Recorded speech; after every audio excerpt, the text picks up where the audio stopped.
about the grind. Yeah, bubble grind. Now we have a guy that could probably get in there if you...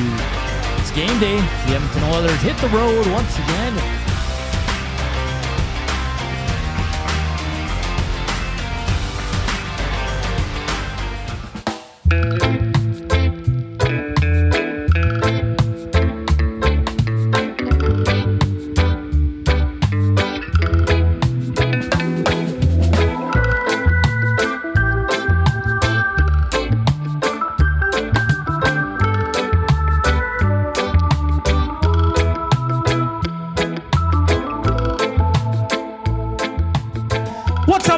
How you doing on this Wednesday? It's Wednesday, right? Yes, Wednesday afternoon. EST Afternoons here on Edmonton Sports Talk, brought to you by Play Alberta. Joaquin Gage, Zach Kubish, Hernan Salas, live from the William Huff Studios. What a day! Holy smokes, Joaquin. Didn't expect this news today, but yeah, we're all over it. The Elks heading to Winnipeg. Of course, the Elks are heading to Winnipeg. They're flying right now. About an hour and 10, hour and 15 flight. Should be there soon. But of course, the big news of the day, Evander Kane is heading home. The Oilers clear some cap space. It's a pretty good deal, Joaquin, because they get a fourth rounder. No salary retention, which I don't know why anyone would expect the Oilers would do that when the main purpose of trading Kane is to shed salary. I thought they did well. I follow a lot of Vancouver media, some different opinions on this trade. I know the fan base is not too happy, but it's a 1 year for Evander Kane. He's going to help that team. He's a good player. When he's on, he's one of the best, man. One of the best power forwards in the game. He's a little bit older. Yes, I understand that, but I think he's going to do some great things there in Vancouver. And it's a 1 year deal. I mean, you're over it after that. And to talk all things Canucks, Satiar Shah from Canucks Central also does he's the game host on Sportsnet 650. Will join us at 2:20. We'll get their thoughts and see what the vibe is in Vancouver with Evander Kane heading home. Darrin Bauming at 1:40 from Bonfire Sports. We'll talk Elks Bombers. We'll talk Jonathan Toews, and we'll get his thoughts on this trade because he does do hockey as well. Hernan's World coming your way as well, but we're all over it. It's Evander Kane for a fourth round pick. Joaquin, what are your thoughts? Can we just please have a moment of silence for Evander Kane?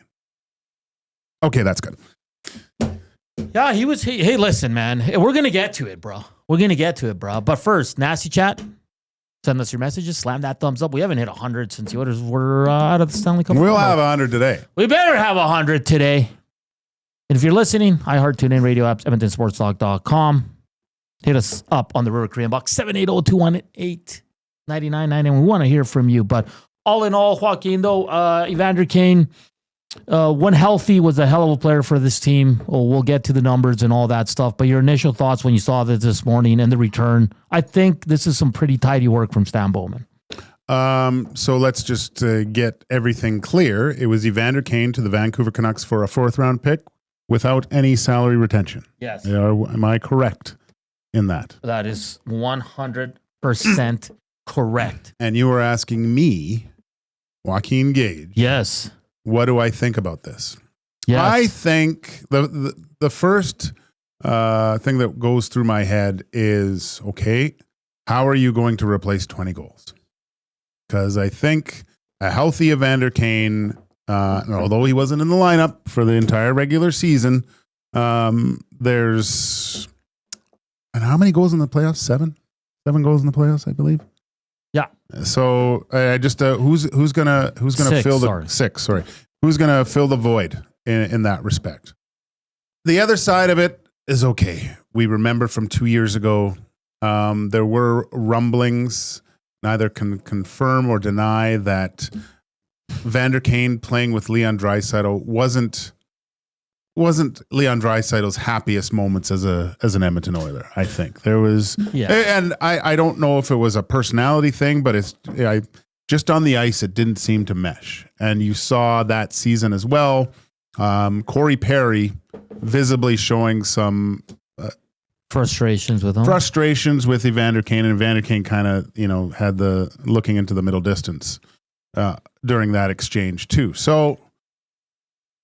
And I think that the time that Evander was here, I mean, he was very prominent in the community. I think from years prior, he kept his nose clean.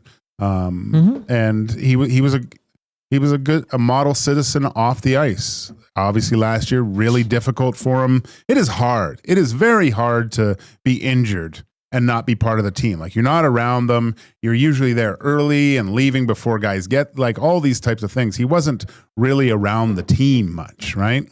But I think this was a good move by Stan Bowman, yes, I do think it's a good move from Stan Bowman. Evander Kane's not getting any younger. He has had extensive surgeries on a portion of his body that he requires a lot of, because he's a good skater. I think he's lost a step over the last few seasons. But there is that dog in him, that fight, that ability to beat goalies from distance and go to the hard areas and be a thorn in the side of opposing teams. So yeah, there's some intangibles and there's some skill that the Oilers are going to have to replace. But I think with the cap space that they have been able to free up here, the good first step by Stan Bowman, but still a lot of work to do. Yeah, it's tough with the cap space because it does clear it up, but it's going to be used real quick with Frederic and Bouchard. But this is a move that I think we all knew was going to happen this offseason, even at the start of last season. It's just the way it is, because JT Shark says, here's a question. Did the Oilers trade for Frederic knowing they were going to do this? I think they brought Trent Frederic in because they thought he was a really good player and he was going to be a lot healthier sooner than later in the regular season. That could help him in the playoffs, and he ended up playing in the playoffs, guys. So I get it, but I don't think it was, I think all in all, they looked at their cap situation and said, we're going to have to try to find a way to move Evander Kane out. 1 year left, 5.125. So this was coming and we all knew it. And this was going to be the return, right? It was going to be a mid-round pick because you need the cap space. I know people are upset they didn't bring anyone in, but you can't sit there and say, well, the Oilers just got softer. Well, you can't have it both ways. Do you want the cap space to improve this team, or do you want Evander Kane for another year? It can't be both. So for me, this is some tidy work. Let's get to kind of his time here. I mean, he was signed. There was trepidation. There was a lot of pushback on the signing, but overall, I thought he did pretty good. And we'll do inside the numbers right now, Joaquin, if you don't mind. I don't think I have a choice, but inside the numbers for Play Alberta. Why limit your choices when you can have it all? Play Alberta is your go-to app for casino games, sports betting, and lottery all in one place. With easy access to real money games, you can enjoy everything Alberta has to offer right at your fingertips. Download Play Alberta now and start playing today. So Joaquin, he comes in, right? He scores in his first game with the Oilers against Montreal. He plays 43 games that year, 39 points. Excellent, okay? The next year, unfortunate, I think it was Patty Maroon that cut him in the wrist. Right. It was an accident, and he missed a ton of time, 28 points in 41 games. Last year, again, dealing with a ton of injuries, 77 games, 44 points. So twice he scored 20 goals for the Edmonton Oilers. Never played a full season with Edmonton. And, of course, this year he missed the entire season. His value came in the playoffs, Joaquin. His first year, in 15 games played, he had 17 points in the playoffs, including 13 goals. Unreal. His second year, he had 5 points in 12 games. Last year, he had 8 in 20, but he was in and out of the lineup, and he was dealing with a lot of injuries. And this year, he had 12 in 21. For me, I think Evander Kane, when healthy, was a really big part of this team. He kind of brought him into the fight a few times. He kind of neutralized the Kachucks of the world in certain series earlier on in his time with Edmonton. For me, I thought Evander Kane, as an Edmonton Oiler, was really good. Yeah. I mean, really good. Really, really good. And, I think it just being from, the mean streets of Kitsilano, I think he's more East Hastings kind of guy, Evander Kane. But no, I mean, it appeals to a guy going home to play for his team. That's a pretty cool situation to go back to. I feel sorry for the amount of tickets he's probably going to have to buy every. Yeah. He'd probably be taking more like a Ford Taurus to the rink and not those Bentleys anymore. Yeah, no, it's good for him, and he had a modified no trade, and obviously going home is probably big for him. I'm sure Vancouver was a destination spot that he wouldn't mind to go back to. It's home, right? Yeah, he played junior there. He's from there, so Very interesting trade today. Stan Bowman, good work. Like, listen, you had to move this player, and you get another pick, which can be moved, right? Because this pick. So they have a 3 and 4 now, or 2 4s. You got the Puckpedia I got thing? it. Where do I go? I still don't know how to work this. Puckpedia, just Edmonton Oilers. They'll have their. So picks now they have on a third, a fourth, a sixth, and a seventh. So Okay. they've added one, They've and I added think one. this pick is from Ottawa. So I think initially this was the pick they got from Ottawa for the young guy they traded there, Burgo. And then they traded this pick for Podkolzin. Oh, So they get it back. okay. Yeah. So, and again, you can the Oilers are probably maybe looking to move this pick too. You have to. Yeah. So Yeah, I don't. It's weird now with the draft, like, and the specific windows that you're in. In a perfect world, you got all your picks and you've got your cupboards are full and your team's competitive. But that usually doesn't work that way. Once you get into the window of being a consistent playoff team, challenging for the Stanley Cup, you find the cupboards seem to go a little bit bare, and the picks in the draft aren't as plentiful as when you're a bottom feeding team. It seems like, right? So, but I think a little bit more of the Vegas Golden Knights model of everyone's expendable except my superstars, right? Yeah. And that's it. That is it. And the Oilers need to be even more creative now to really retool on the fly to make their team better. And they, I listened back. I don't know if you heard Craig Button yesterday on Dusty's show. It was a great hit. But like saying, do the Edmonton Oilers hate Leon Draisaitl, which was just a classic line. But they need to get quicker and a little bit younger. And now with a little bit more room, draft picks, maybe they can do that. yeah, it's gonna be interesting. They gotta find a way to upgrade the wingers for Draisaitl. It was fun. Yesterday, I was listening to, or was it today? I don't know. Dusty was saying, who has been Draisaitl's partner this whole time? And I was thinking about it. Well, it's Connor, because that's the only guy, man. Who's Draisaitl's winger? It's Connor McDavid usually, right? That's the only guy that he's really played the most with, and I get it. And then if you ask, well, who's Connor's? You could say Leon, but I think you more than likely right now you say Hyman, right? That's his duo partner. But Draisaitl's never really had that guy that he plays with aside from Connor McDavid that you could consider his duo partner. Yeah, it's Connor McDavid, 100%. I got to get to this one. Mex Pazuzu. It's difficult to find parking at Kitsilano Beach. Never been there, so I wouldn't know. You ride your bike. And listen, like, I know people want to start building the tops. There's no point in building the Oilers' top six and forward lines because we don't know what's going to happen. There's more to come, right? Mm-hmm. There's a lot of guys not signed yet. Are they going to trade for someone? Kane's out the door. Now, there's no point. Like, right now, it's Draisaitl on the second line, and his two, when he looks to his left and right, they're empty right now. Yep. That's just the way it is. Connor, he looks left, he has Nuge. He looks right, he has Hyman. That's the reality of the situation right now. So there's really no point because some of these guys might not be here, right? Arvidsson might not be here. They might not bring back Brown and Kapanen, and they might. You know what I mean? So I find it kind of, I don't want to get into lines because we don't know. And I'm kind of leaning towards this, Joaquin. I know we had a texter yesterday saying they're going to make the big splash at the trade deadline. I'm starting to lean more that way because, yes, they got rid of 5.1, but there's a Frederick deal coming. There's a Bouchard deal coming. They're still a little bit strapped here to make significant moves unless it's a trade. Well, what do you mean by significant?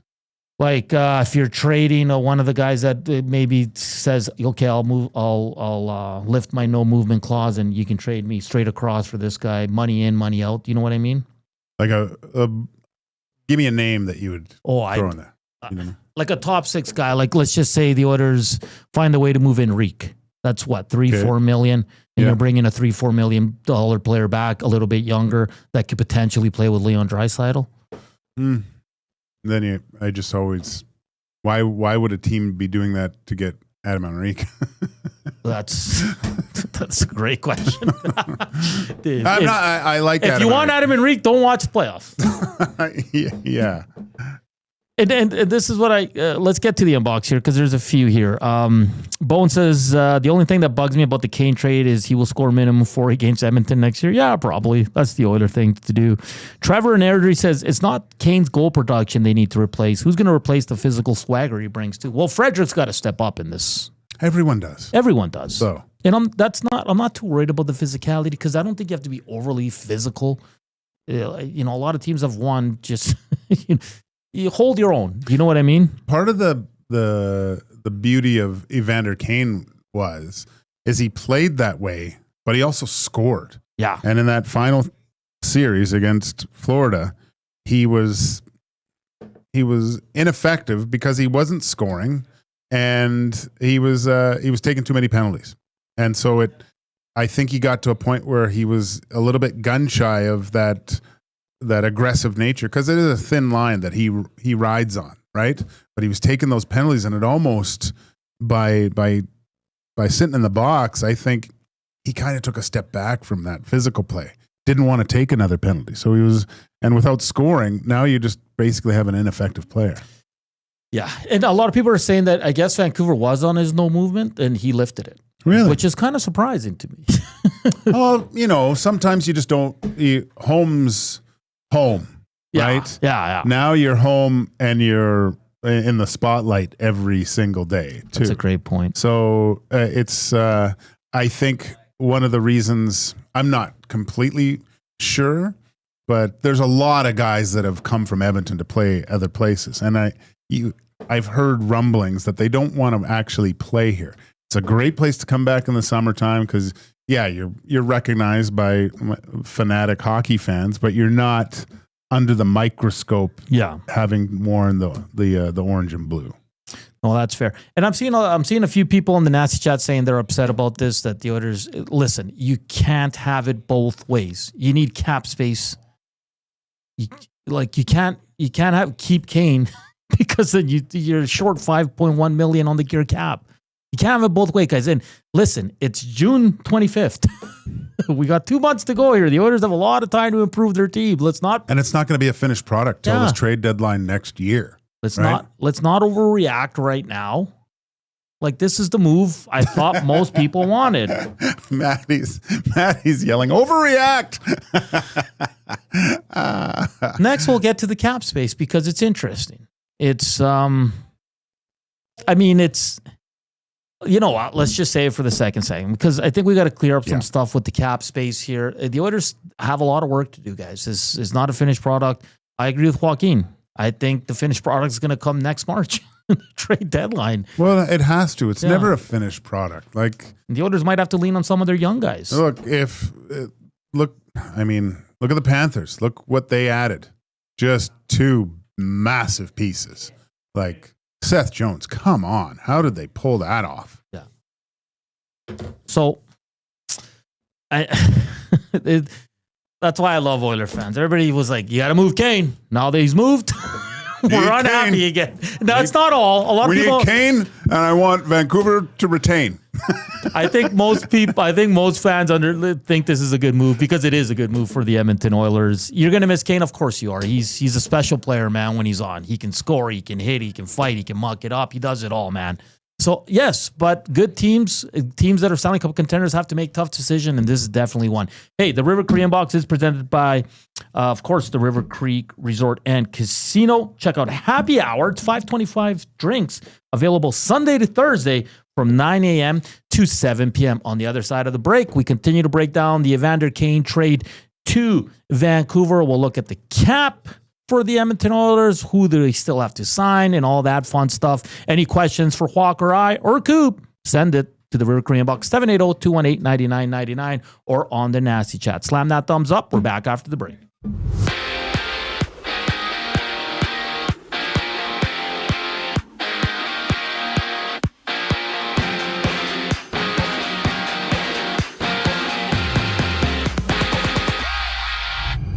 Evander Kane is off to Vancouver, being traded from the Oilers to the Canucks in exchange for a 4th-round pick in Friday's draft. This move clears up over $5 million in cap space for the Oilers with no salary tension on the deal.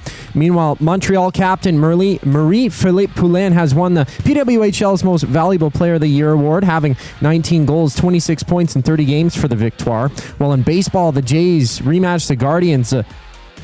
Jays beating Cleveland 10-6 in their series opener last night. Max Scherzer gets the ball for Toronto with first pitch at 4:40. And right now, 2 games are live in the 4th. The D-backs trailing the White Sox 4-2, while the Brewers have a 4-0 lead over the Pirates. And on the road, it's the Riverhawks meeting the Harbor Cats. Edmonton fresh off an 8-3 win in Victoria last night. Listen to the full game on any of EST's audio streams. Coverage starts at 7:35. In other news, Fabrizio Romano has reported that Cristiano Ronaldo is set to sign an extension with Al Nassr.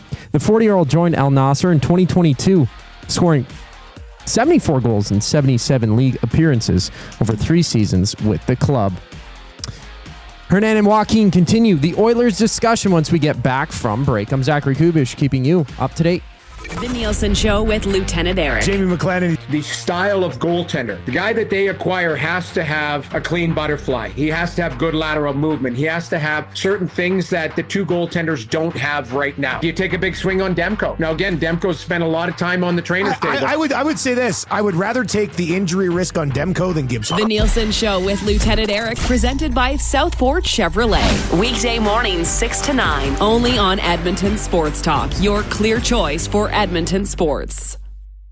Since 1952, William Huff has been the heartbeat of Edmonton's advertising world. From humble beginnings to a citywide powerhouse, we've been the go-to for signage from print to design and installation. Partnering with Edmonton's top sports franchises and major events, we've helped shape the city's global reputation. Our secret? Unmatched customer service, decades of experience, and a passion for excellence we call the William Huff Advantage. Visit us online at williamhuff.com.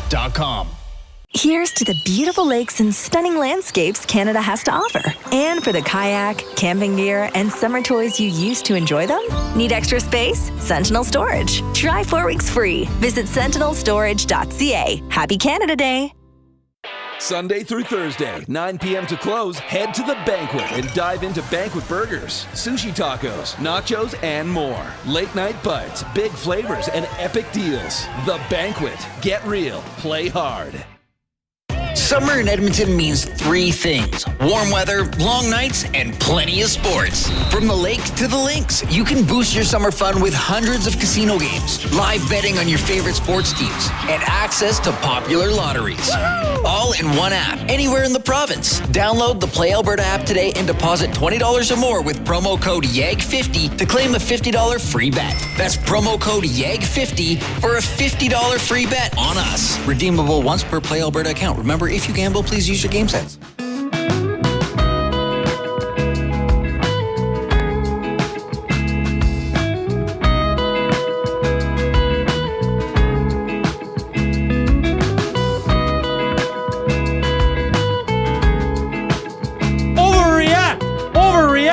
Overreact.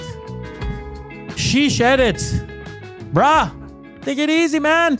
June 25th. It's not over, buddy. McDavid's not overrated. I love you guys. You guys are the best, man. The overreaction over the Evander Kane trade is truly something special to see. Wow. Hey, hit us up on the Nasty Chat River Korean Box 780-218-9999. We got to get to 100 thumbs up for Evander Kane trade, right? Good tidy work by Stan Bowman. We'll give him that. Stop it. Get some help. Sorry, I was just playing with some buttons there, but some people need to take a chill pill, man. This is going to be okay. Well, I shouldn't say that either, but this is a good move by the Oilers. Joaquin, the Edmonton Oilers right now on Puckpedia. It's a great site. Great work there by Hart and everybody there. Current cap space, 16.2. Okay? Does that make sense to you? Yes. Okay. Reported Frederick's going to get 4, right? Yeah. Okay, so that's going to bring it down to 12.2. Okay. Rumors are that Bouchard's probably, we're assuming here, but this is coming from insider, he's going to get around 10. So that leaves 2.2. Okay. You move Arvidsson, that's 4. That's 6.2 million to play with. Okay. Now, who else can you move? I mean, in an ideal world, you ask Enrique to move his no movement, but I don't know how many teams are lining up for that, Joaquin, right? Mm-hmm. Like, that's just being fair. I'm not trying to be a, you know what? Can you just move on from Max Jones's 1 million? Like, you need anything here. Defensively, I mean, there's really not much unless you're trying to move Matthias Ekholm 6 million out the door. But the problem with that is he's hurt. And we don't know for how long, if he's going to miss a month, if he's going to miss 2 months, if he's not going to miss any time. It's up in the air.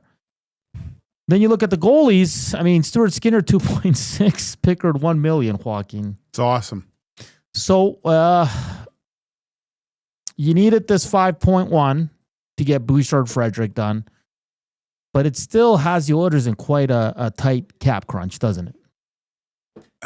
Well, I think you should become GM, first of all. You got a pretty good handle on everything.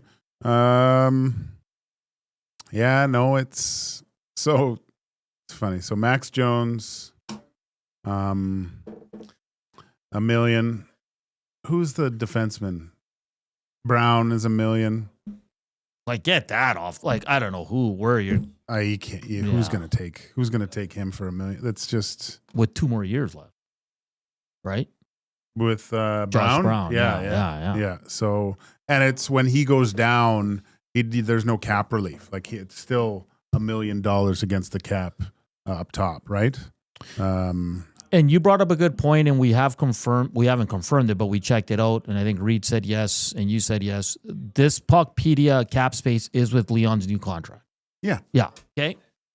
We don't have to include it.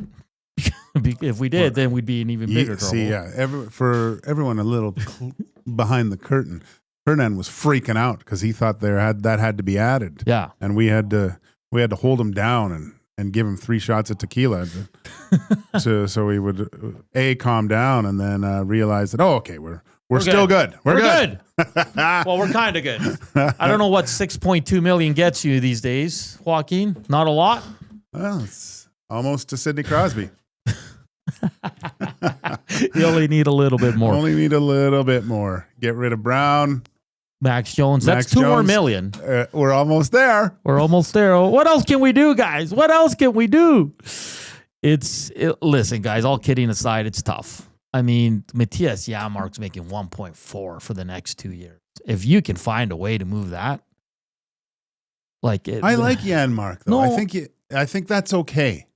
You're not going to get a better bargain with a guy like that, and he penalty kills too. But the penalty kill is crap. Yeah, but it was good at one point with him. That's I think that's okay, man. Big Uke says, I thought when Josh Brown was in the minors, it's fully off their books. He can be buried. No, yes, you're correct. No, it's that I looked. His cat is still against the Oilers? Yeah. Let's see here. I'm pretty sure. Where is he?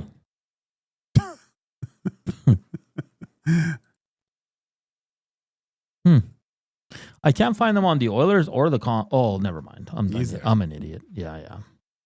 That's interesting. Yeah, I'm pretty sure that you can bury Jones too if you want. Then, right?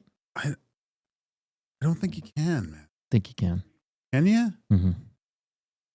Because someone that's smarter than me, please let me know. Because when I looked, this was a while ago. I did look I looked a while ago, and I was under the impression because when Jack Campbell was in the minors, right? Mm-hmm. His contract, it was only 3.5 against the cap instead of the full 5, which it was supposed to be. But I think because it's a lower amount, and he's on a one-way deal, that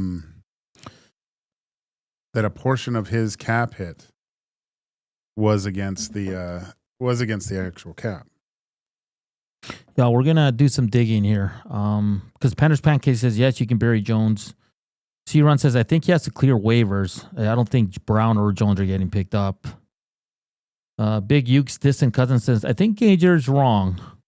I could be, but I thought last year I saw that his $1 million, Josh Brown.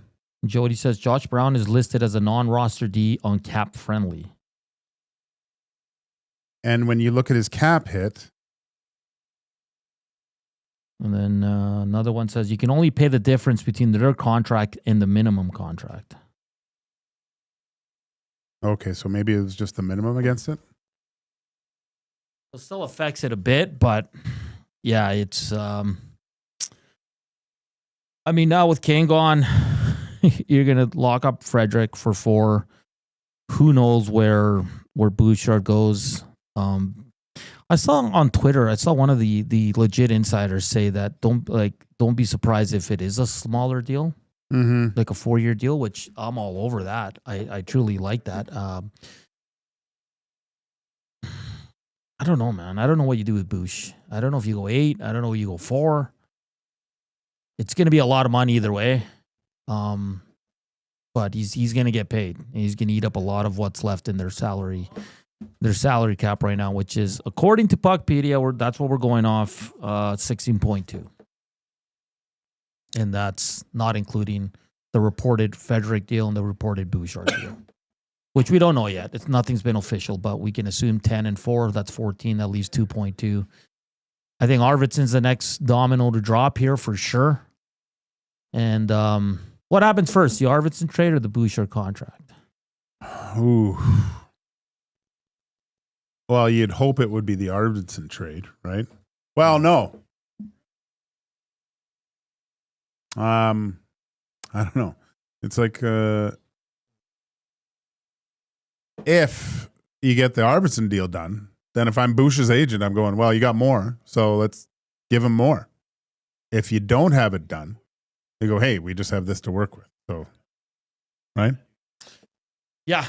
So I think it's gonna be a busy weekend for the Oil leading up to free agency. The insiders are also saying they're expecting one of the busier draft day in terms of movement and all that fun stuff. So we'll see, because this is not like an upper echelon, I say, draft, right? Like next year's is the one everybody wants to kind of be in that lottery for. So maybe the picks, there's going to be a lot of picks moving maybe involved in these trades. So it's going to be interesting. Very, very interesting. But all in all, I think right now with Stan Bowman, he was able to move quick on Evander Kane. I'm a little surprised it was Vancouver because they're a division rival, but they take him for a year. It's not going to affect them too much. He's going to bring some swagger to that team, some toughness for sure. If he's Evander Kane, we saw in the first 3 rounds of the playoffs, Vancouver is going to get a hell of a player for 1 year. That leaves Vancouver with $7 million in cap space now that they added Evander Kane. So I know I saw a lot of their media tweeting about, like, it kind of puts a damper on what they can do this offseason just because they added the $5 million, correct? So we'll see what happens there. But I'm intrigued to hear from Vancouver. And Satiar Shah, like he does Canucks Central, he does their post-game shows. I'm really intrigued to see how the fan base and the media there are taking this news, because I do think Evander Kane is valuable there. We'll see who they might. Again, it's the season just ended. I don't know who he's going to play with. We don't know what their team's going to look like. Is Elias Pettersson on the move?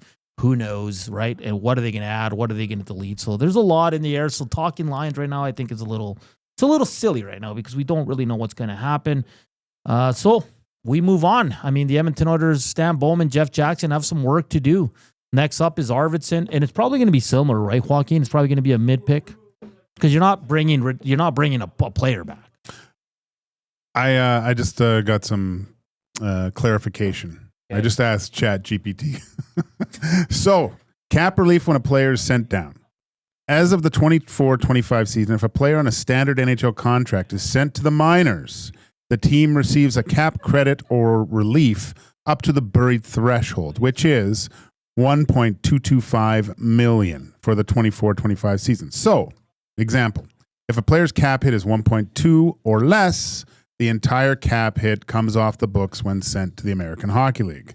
If the player's cap hit is higher, the team still carries the amount above the $1.225 million on their NHL cap. Example, player's cap hit 2.5, buried threshold 1.225. Remaining cap hit is the difference of that, which equals 1,275,000. All right. So they were right. You can bury both Jones and Brown because they're 1 million. Or they're 1 million. Yeah, okay. So their whole cap comes off the books. Excellent.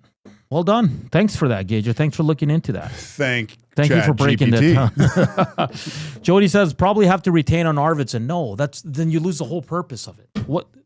No. And if Stan Bowman does, what are we doing here? Like, no, this is take a fifth, a sixth. Who cares?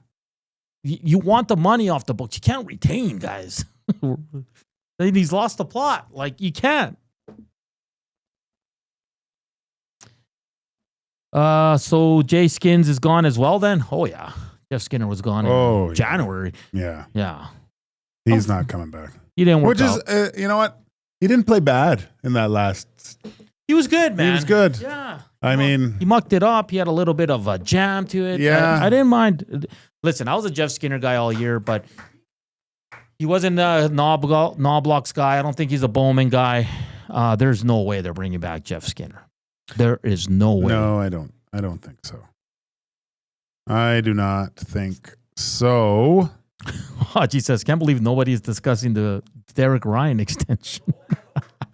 No, that ain't happening. He might sign in Utah. Who knows? Oh, boy. That was the rumor that they were going to trade him to Utah.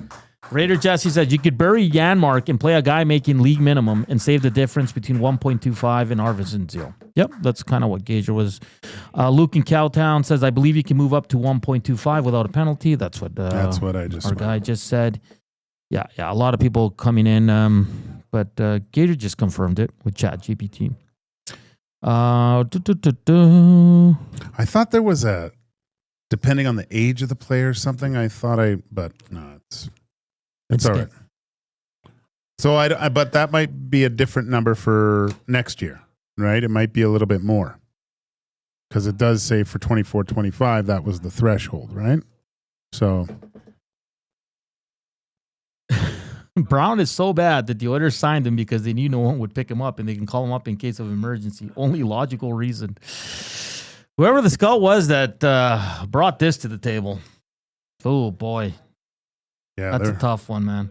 That was... that's an extremely tough one, man, because Josh Brown can't play on a Stanley Cup contender. He can't. Yeah, he struggles. Struggles mightily. So, Nasties, what's coming up next? Is it the Bouchard contract or is it the Arvidsson deal? What say you? And give us a date. Does this happen before Saturday? Or are we going right into July 1st on Tuesday for both of these? But, Gager, did I ask you what comes first? Yeah, I did. What did you say again? Bouchard signing or Arvidsson? Oh, I didn't say. You were asking me what should. Oh. What do you think will happen first? Probably Bouchard, I'm thinking. Yeah. Just because Arvidsson, I think that's a little bit... Well, it shouldn't be, actually. If you can move Kane.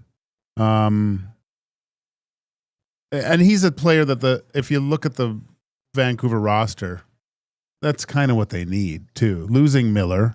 Oh, yeah. Right? 100%. So now you get a guy with jam and can score. You got Kane with Kiefer Sherwood and Dakota Joshua. That's a mean line. They replaced I think Miller's a little bit more skilled than Kane is right now. Yeah. But it's the same type of player, right? And you'll always and you got to look at it. Kane's going to be on his best behavior. And not that he was bad here, but just again, he's going. What I mean by best behavior is he's going to try to put together one of his best seasons ever to look for that last deal and for him finish off his career at home. That'd be cool. Yeah, no, for sure. So it's going to be interesting. I think RV happens first, and I think it happens by Saturday. 4 million though. That's I think it happens by Saturday. You heard it here first. Okay, coming up next, we'll continue the hockey talk, but we're going to shift gears just a little bit, talk some Elks Bombers with Darrin Bauming from Bonfire Sports Winnipeg. We'll talk Blue Bombers. We'll talk Jonathan Toews, and we'll ask him his thoughts on this trade as well. That's all coming up here on EST Afternoons. Keep slamming that thumbs up. Hit us up on the River Korean Box, 780-218-9999, and on the Nasty Chat. Here's Coop Sports Update.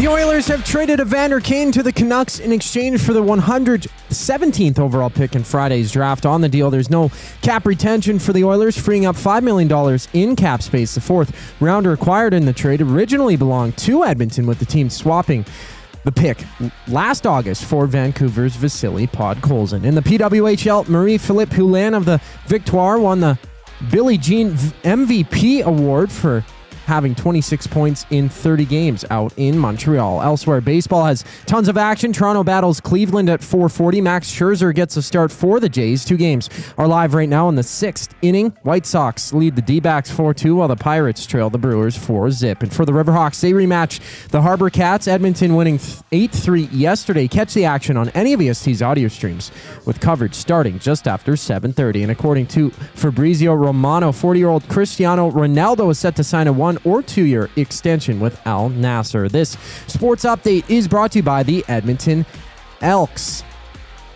Catch the Elks in action this season. Head to goelks.com to buy your tickets to join the excitement at Commonwealth Stadium. Elks play their next home game July 6th against the Red Blacks. Don't wait. Book your seats today. We go around the NHL to check in what's happening with the Jets. I'm Zachary Kubish, and you're up to date. The EST Hangout. Like, my phone is really blowing up with my Canucks cousins who are saying that Canucks radio is losing it right now as well. They're saying he's slow and cocky. He had 2 surgeries. How is that addition of Kane going to really help the locker room? And that management has lost it. Well, he instantly becomes their best player, so deal with that. The EST Hangout, presented by Sentinel Storage. Weekday mornings 9 to 11, only on Edmonton Sports Talk, your clear choice for Edmonton sports. River Creek Resort and Casino and K97 proudly present Steve Earle and Reckless Kelly. Featuring small band and acoustic performances, Steve Earle and Reckless Kelly in the venue July 25th. Tickets at rivercreekresort.com. River Creek Resort and Casino. Excitement. Bet on it. Hey Edmonton, ready to take advantage of lower rates and better pricing? South Fort Chevrolet in Fort Saskatchewan has you covered. From rugged trucks to sleek SUVs. And with over 40 years in business, you can trust that you're getting the best deal on your new ride. As the proud title sponsor of the Nielsen Show, EST listeners can drive a little to save a lot with South Fort Chevrolet's transparent pricing and down-to-earth sales team. Visit us today in Fort Saskatchewan or online at southfortchev.com. Looking for quality building materials and friendly advice? Visit us at Windsor Plywood Leduc, family owned and locally run since 1993. From interior materials for doors, flooring, baseboards, and all the finishing touches to all you need for your outdoor projects like cedar lumber for decks and fences, plus all the plywood you'd need. Our full-time on-staff carpenter can help with anything odd-sized or custom, and from domestic hardwoods to exotic selections, we've got you covered. And if we don't have it, we'll track it down for you. Windsor Plywood Leduc, we're the experts you need to know.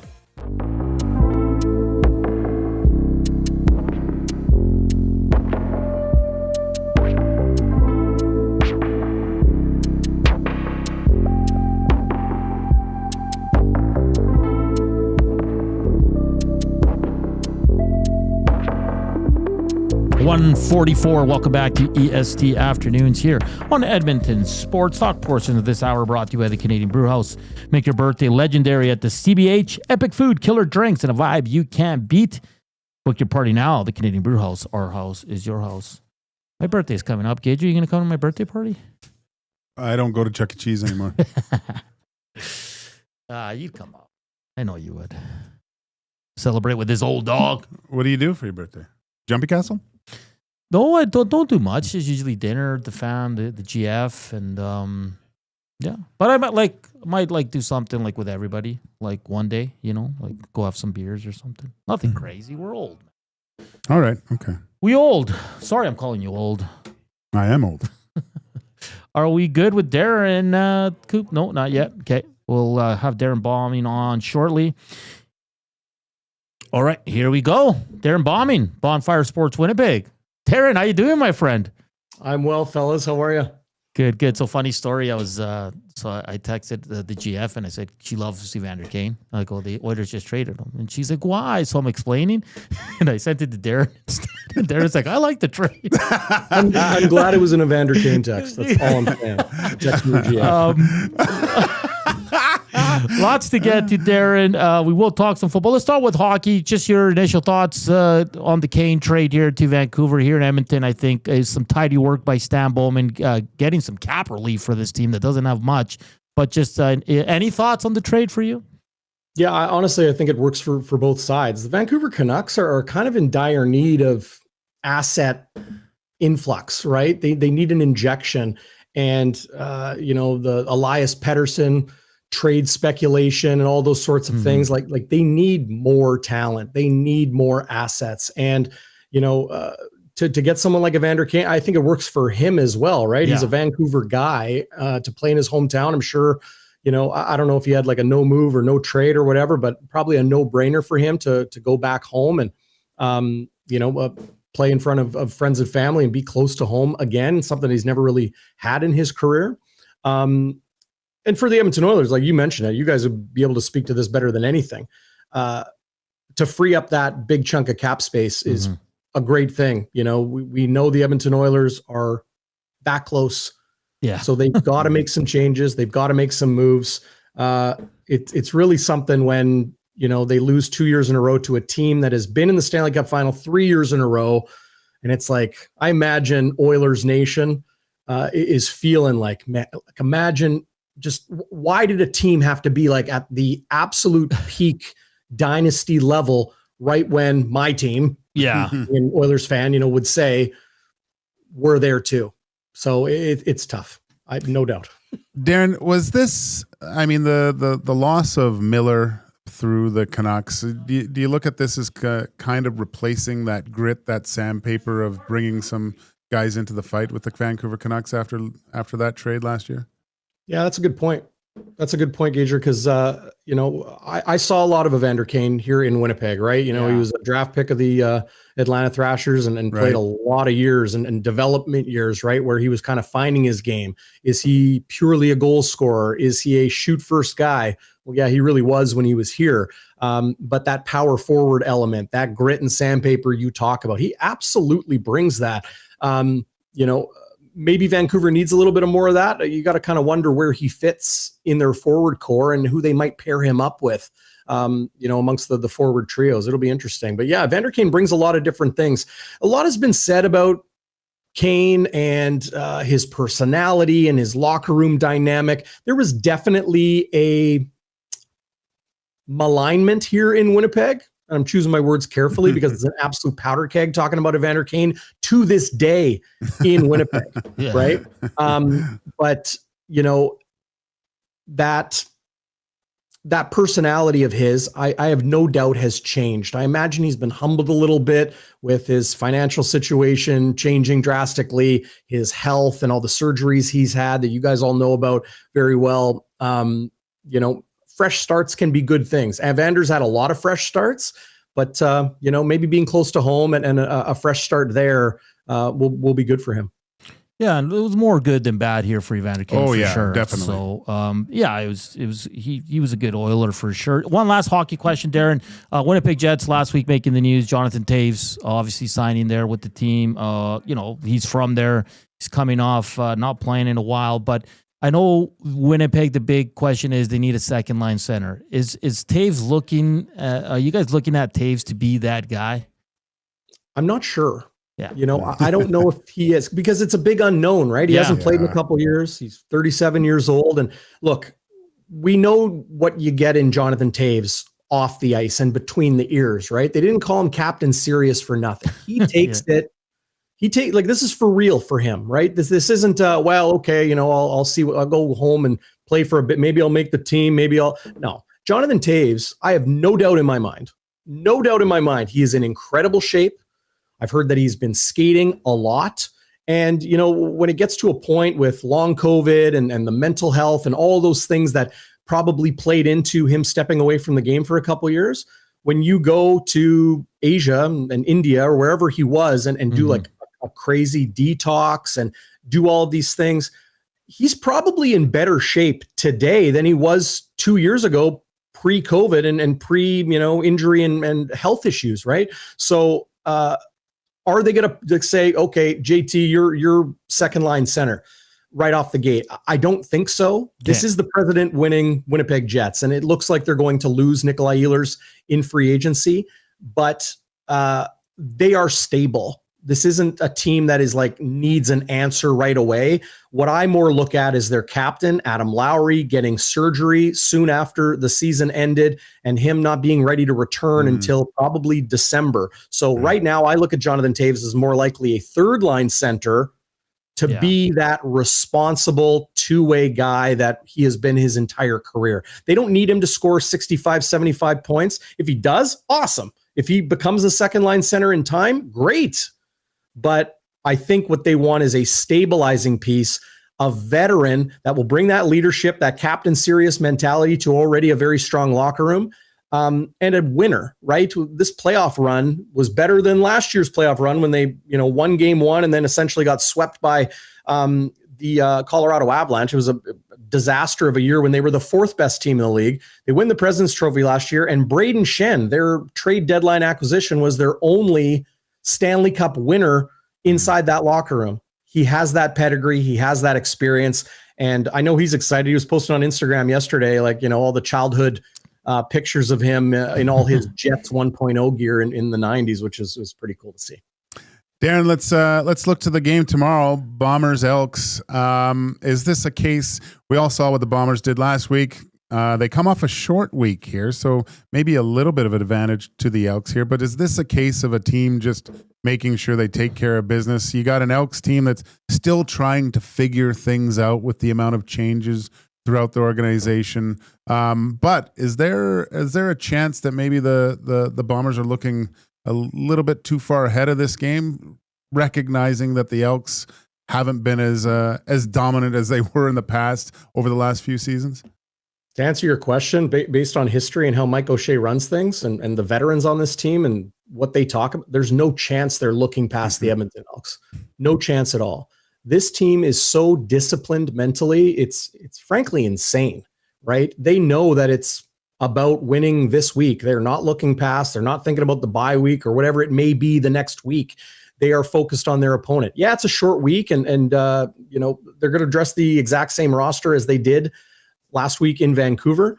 Nick Dembski, who has a catch in 73 straight games. I think that broke a record last week as he kept that streak alive.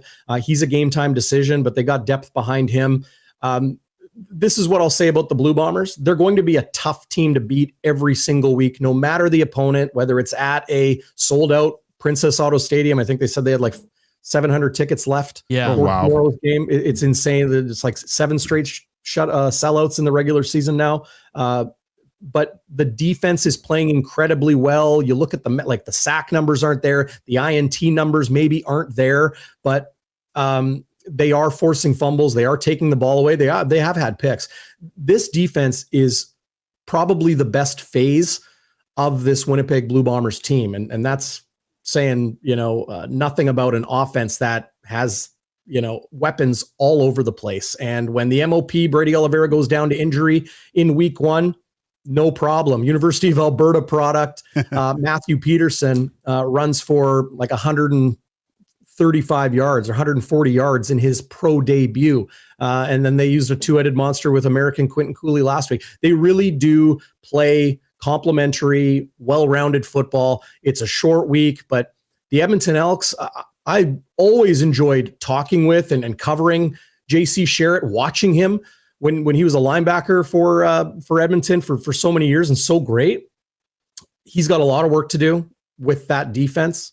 I think Trey Ford and Jordan Maximic will catch stride. I think they will settle in with one another. A lot of people writing Trey Ford, get Fajardo in there. He's going to be starting by, week 5. I don't think so. I think Trey Ford just needs a little more time with a very talented coordinator in Jordan Maximic. I think things are going to be okay, but I don't expect Winnipeg to lose on Thursday. Darrin, you probably know this, but it's been 12 straight losses by the Elks to Winnipeg. That's a rowdy crowd. I've been there. It's awesome atmosphere. It really is. Yeah. And the Bombers currently allow the fewest points per game, while the Elks surrender the most per game so far this season. So, it's going to be tough for the Elks, but look forward to the game. Darrin, thank you for taking the time to join us, talk some Chell. as well as football, and look forward to your coverage as well. Do you want to just share where people can find your work? Bonfiresports.ca. You can find links to all of our social media channels. I got a pregame show live with Chris Walby, the legendary Chris Walby, coming up in just a couple minutes on YouTube. So check us out, bonfiresports.ca. Appreciate that, guys. Always great talking to you. Call me anytime. All right, Darrin. Enjoy the game tomorrow. Darrin. Thanks again. Cheers.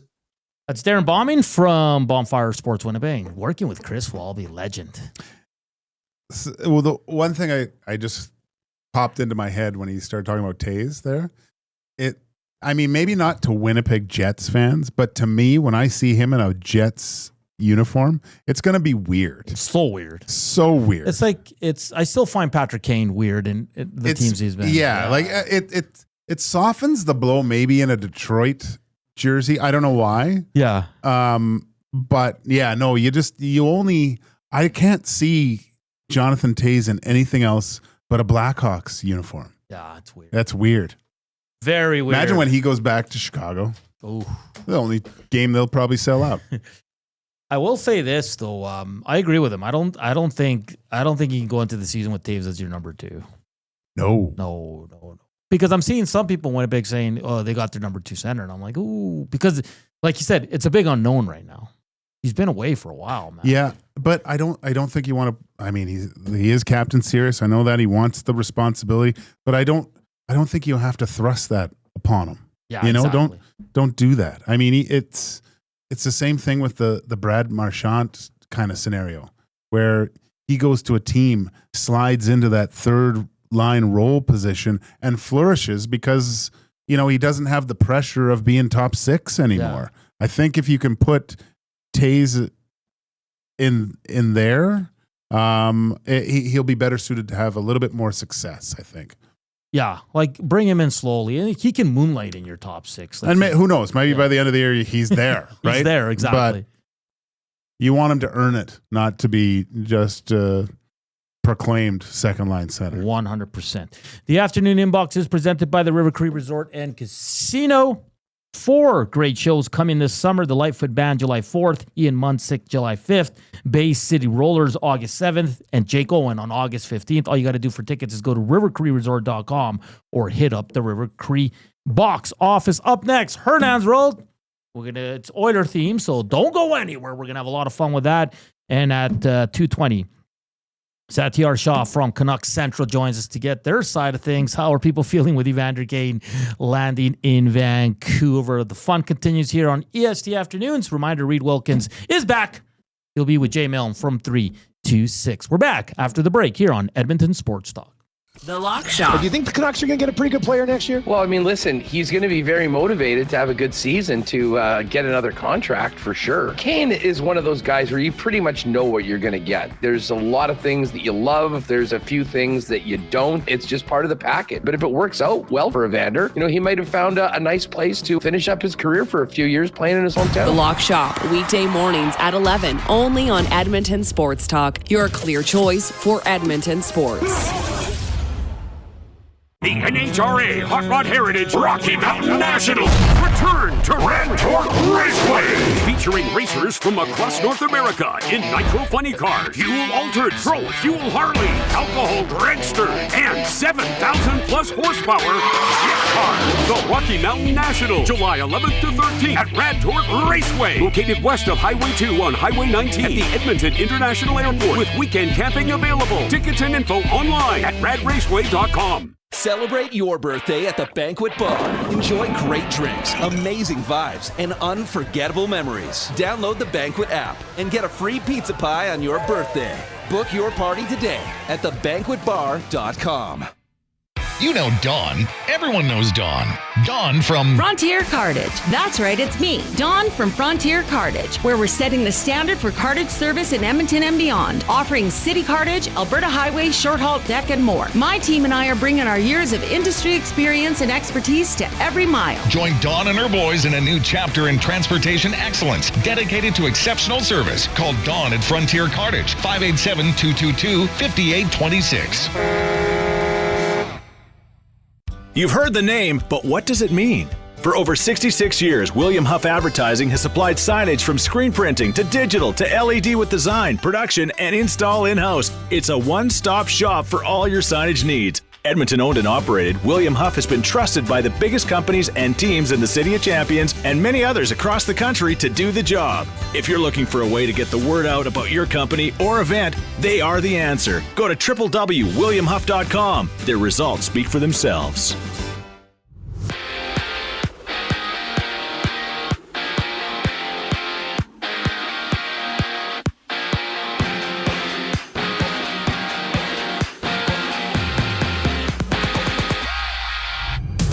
The Oilers have freed $5 million in cap space with Edmonton swapping Evander Kane to the Canucks in exchange for a fourth-round pick in Friday's draft. And that pick originally belonged to the Oilers. Edmonton swapping the move last August in exchange for Vancouver's Vasily Podkolzin. Out east, Marie-Philippe Poulin has won this year's PWHL's MVP award with the 34-year-old potting 19 goals, 26 points in 30 games this past season. And in Cleveland, the Jays and Guardians play the second of their three-game series. Max Scherzer takes the mound for Toronto. Action starts at 4:40. Elsewhere, two games are live in the seventh. Milwaukee holds the Pirates 4-1 while the D-backs are down 5-2 against the White Sox. The Red Sox and Angels also warming up. From Victoria, the Riverhawks and Harbor Cats scrap. Edmonton winning 8-3 last night. Catch the game on any of EST's audio streams. Coverage starts at 7:35. While in soccer, Fabrizio Romano has reported that 40-year-old Cristiano Ronaldo is set to sign an extension with Al Nassr.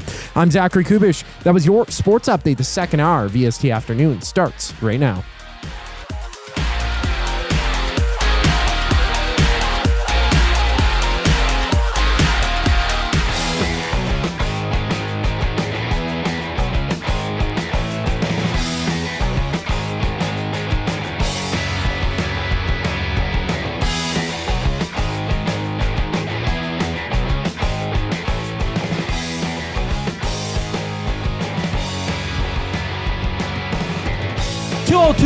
Hour 2 here on EST Afternoon. It's been a busy day. Of course, Edmonton Oilers making a splash, trading Evander Kane to the Vancouver Canucks for a fourth-round pick. We're all over it here on Edmonton Sports Talk. Reed Wilkins, JML coming up from 3 to 6. They got a loaded show like they always do. Reminder, tomorrow, it's a special one because the Elks play the Bombers in Winnipeg. 6:30 kickoff, 5:30 for the Green and Gold kickoff show here with Matthew Wanek and Jay Milne. Edmonton Sports Talk presented by Play Alberta. You want some free money? Deposit 20 or more to get a $50 casino bonus using promo code EST Casino. You can do the same for a $50 free sports bet using promo code EST Sports. Like how I did that, eh? No, you don't. These are delicious. They are. Those are really good. I got these from the Italian Center. Oh, I bought an Orange Gina yesterday. I didn't drink it. You didn't? didn't? Have it at home, yeah. This is an Italian orangeade. Yeah. Aranciata. That's good stuff, bro. Wow, is it good? So refreshing. So refreshing. All right. Let's get to it. Hernan's World. Brought to you by the Garrison, Edmonton Garrison Memorial Golf Club. Discounts for seniors and first responders. Special rates for Sturgeon County residents. Enjoy GPS cards and awesome driving range deals. And inside, you can kick back, enjoy a pint or a pound of wings in their full bar and restaurant. For more info, visit egmgolf.com. You know, we had a lunch at the golf course. They had good food there, man. Which one? At Eagle Rock. Oh, yeah? Yeah. Like, everybody got something different, but everything looked delicious. Clubhouse. Yeah. I mean, if you can go to a golf course, usually their dining room is quite good, right? Because people sit there and they're all hungry and famished from 18 holes. And you know where's a good restaurant is the Yaga Ridge. Their patio is really nice. Really? Yeah. It was cold, so we sat inside, but I had a nice pint of trad. Oh, it was fantastic. Oh, there's nothing that beer after. Yeah. If you don't drink beer, which is hard to do, but if you don't drink while you're golfing, if you know, super serious, that beer afterwards, that hits you. It was the most, because I had beers on the court, but it was so cold I wasn't even enjoying them. Yeah. So the one inside, it tasted so Good. Before we get to Hernan's World, slam that thumbs up. Let's get to 100 as the Oilers make some news today. Hit us up on the Nasty Chat. River Korean Box 780-218-9999. And if you're listening, iHeart, TuneIn, Radio Apps, EdmontonSportsTalk.com, just slide on over, slam that thumbs up for us. So for Hernan's World, Evander Kane, hey, listen. He was here for 4 years, okay? Joaquin, and we went through his numbers. Really good in the playoffs. He's a playoff performer. Disappeared this year in the final. I know. He wasn't very good in the finals, but good numbers in the playoffs for the Edmonton Oilers. He had 2 20-goal seasons, and he had a lot of funny moments, a lot of great moments with the Edmonton Oilers. So today for Hernan's World, I want to hear from you, Nasties. Text us, River Korean Box, or on the Nasty Chat. What is your favorite moment from Evander Kane as an Edmonton Oiler, Joaquin? There's a few beauties. There are some beauties, and I don't want to steal your because you already said a bunch to me, and I was trying. No. No. Just go. Don't worry about that. Well, when I think back, and when he the first trip to the playoffs, it was going into Game 7, right? In that first round against the Kings, Oilers come back, and he does that interview and says it's going to be juicy. Which spawned a remix from Dusty, which was great. So I don't remember that. No, I don't. Yeah, it's in a song. Like, what did he say? Like, what was going to be juicy though? The game. Oh, the Game 7. Yeah. Oh, it's going to be juicy. I thought that was just awesome. I do not remember that. It's on the song. Which song is that on in the morning show? Dusty Maiden. Yeah. It's kind of the Evander Kane goal song a little bit. I think. I can't remember. There's a lot of moments. I like when they won Game 6 in LA that first year, and he had a huge game, and he said 7 to the crowd. Yeah. And everybody, because they scored 7 goals that game, everybody thought he was mocking them, but he's like, no, we're going to Game 7. Yeah. That's when you saw the first kind of bit of swagger from Evander Kane, like that a-hole that we were all expecting, right? Yeah. So definitely a good one. Coob, do you have one? There's a lot of smaller moments that stick out to me. Like one that I guess we're all fond here of at EST is when he wore green in a green room. Like he wore all green when he addressed in his media veil on the Zoom or whatever. But another one that sticks out to me is when he had a hat trick against the Flames back in the playoffs in Game 3 back in 22. That one was pretty good. He was fired up and he was on fire. That entire playoffs. He had 14 goals or 13 goals or something like that? Yeah. Huge moment. I was at the Moss Pit for that game. Were you? One and only time because we wanted to check it out. Yeah. So we went. Never again, but I remember Evander Kane scoring the hat trick there. Beers flying all over the place. Oh, gosh, yeah. Yeah, it was great. Let's see. What are people saying? Diggs in Port Moody says the flash of Game 7 was dope. John Carlo, my favorite is either his hat trick versus the Flames in the playoffs or when he scored during Living on a Prairie against the Canucks. Ooh, that's a good one. Big Uke blowing a kiss to the fan, flipping him the bird in Vegas. Remember that? Yeah. Maximum King was the series with the Golden Knights and blew a kiss to that woman through the glass. Juicy Remix. That's what everybody's calling it. Yeah, the Juicy Remix. Oh, okay. Yeah. It's going to be juicy. I like just that series against the Calgary Flames when he put Matthew Tkachuk in his place. Oh yeah, because remember the Oilers got spanked in the first game, and he was yappy and gave Kane the money symbol or whatever, and Kane never let up on him and ran him over a couple times, and that was great. How about this one when no one's talking about the second year? The Vegas series when he beat the crap out of Keegan Colasar, and after the game he goes F around and find out. Oh, right. Yeah, that was a good moment. They lost though, but yeah. That was a really good moment. Hernan fought a 17-year-old. No, I didn't. Hernan, did you see yourself on Yag Wave after? Just laying the boots to some kid. Oh God. I will not go near the Moss Pit anymore, man. That's just chaos. Hey, 62 thumbs up. Come on, guys. Let's hammer that. It's not hard. Click, click, click. Must you click? Anyways, what other moments does he had? He scored in his first game as an Oiler? Yeah. In Montreal? In Montreal? I love him showing up in a different top car in the playoffs this year. Hey? Does he rent those or what? I think he rents them. Yeah. I know he's got a Maserati. But I don't think that hit the streets here. He did a lot of great stuff in the community. I forget the Cecily. Yes, I think you're right. Cecily, the girl that he that had cancer. Did a lot of stuff. I think it was 2 years ago. He came to the Ben Stelter hockey tournament. It was like a corporate hockey tournament. And I went there, and he showed up. He dropped the puck. He signed autographs. Yeah. Met a ton of people. Like, this is something that you didn't really hear a lot about. He just came and did that, right? Yeah. So, yeah, man.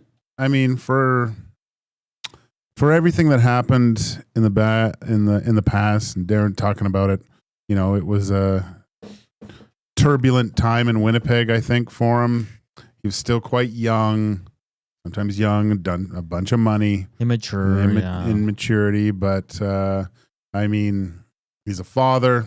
They had a very, I want to say, high-profile divorce. It's on social media, a lot of stuff back and forth saying, and for him to take the higher ground, that's his. He was a good Oiler, like you said, buddy. He was a really good Oiler. Did a lot of good things. Would have been nice if they could have closed the deal. Yeah. But it's hard for me to say that anything bad about Evander Kane from what I witnessed over the last few seasons. Yeah. And I mean, unless you're in that room, no one knows. Yeah. Sorry. Although I know a lot of people are putting junk out there and stuff like that. But if you weren't in the room and you didn't see it with your own eyes, how about we just leave it at that? He had a lot of good moments with the media, though, too. Oh, chirping back. Like, he was pretty funny. Very confident in the media. Very confident. Haji says on the River Korean box, my favorite moment was the day the Sharks terminated his contract, clearing his pathway to signing with the Oilers. Cole Harbor Joe blowing the kiss to the Vegas fan, flipping him the bird. Mike from Calgary. Heritage Classic. What are you going to do? What is anyone here going to do? That's a good one. Yeah. When he held up 7 from EMG. There's a clip this year from round 1 when he's talking to Clark Brandt, and he's like, "Man, you're soft, man." Like, you just and then that Malak guy skates around. He goes, "Who are you? What are you going to do?" That was great. One time, I mean, it's an old line, but I think I saw him say that, like, or he was someone came up and chirped him, and he was like looking over his shoulder and telling him to turn around because he didn't know who he was, because to read the bag. Yeah. Who are you? Turn around so I can see who you are. No, because I think one media member said he was full of drama, and then he was asked the question, and it's like, playoffs, and he said, "Well, I bring a lot of drama." He was kind of like chirping. Yeah. And then I think he was with Bouchard on the and Bouchard started laughing. Yeah.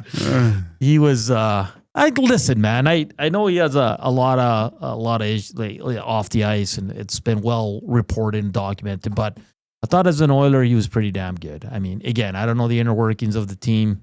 I don't know what other players thought or anything like that, but he produced when he was here. Unfortunate injury with the wrist slash.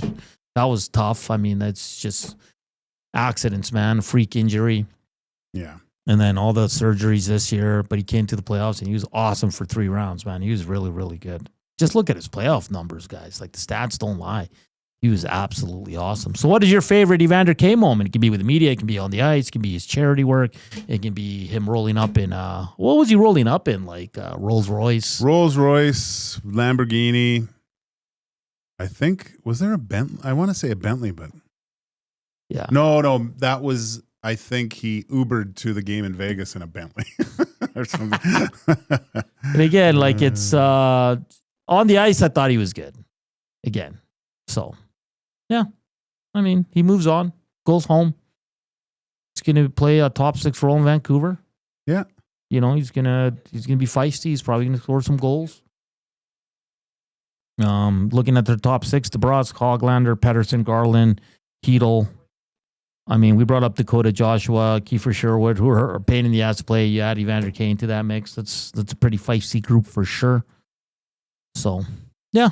We'll see how he does there. I think he's going to do well. Like you said, he's on a contract year 2. He's 33 years old. He's probably looking for one more. Probably going to be a short 1 year, 2 year deal, but he wants to show that he can still play. How old is he? 35? He's 33. 33? Yeah. I mean, it all depends on what he does this year. Like, who knows? You always talk about the fit. Maybe Elias Pettersson finds a fit with Evander Kane. You know? You never know, man. You never know, dude. And remember when so he played his first year, and then we didn't think he would resign. I think at that time, most people were okay with him resigning. Oh, yeah. Yeah. For sure. I know some people weren't happy that it was 4 years. They thought maybe they should have went 3 or 2, but all in all, you got him for 3 more years, and yeah. No, it was it was a good deal. He earned that deal too, I think, and was because he had a really good playoffs, right? Yeah, he had a really good playoffs. That's where your bread is buttered, my friend. Because that year he had 17 points in 15 playoff games. Like he was really good for the team. Yeah, really good, and a lot of those intangible things, not just the point production, right? Yeah. Like the being the kind of rat, not really, because he'll back it up. You know what I mean? But it's funny because he doesn't really fight that much. No, he doesn't. Right? Did he fight this year in the playoffs? No. He hasn't fought. I don't think he's fought since the surgery. Since the Keegan Colasar? Yeah. I can't remember him fighting much. No, but he gets in there and he tussles around. Oh. But the NHL, you don't really have to fight, you know? Player like him, too, he's one of those guys where I don't think a lot of guys want to fight him either, you know, because he'll beat the wheels off you. Yeah, because he's more of like a middleweight, right? Like, he's not fighting the tough guys. No, like Ryan Reeves chasing him around. He's like, what are you doing? Yeah, I'm not fighting. Why am I fighting you? But he could, but he's like.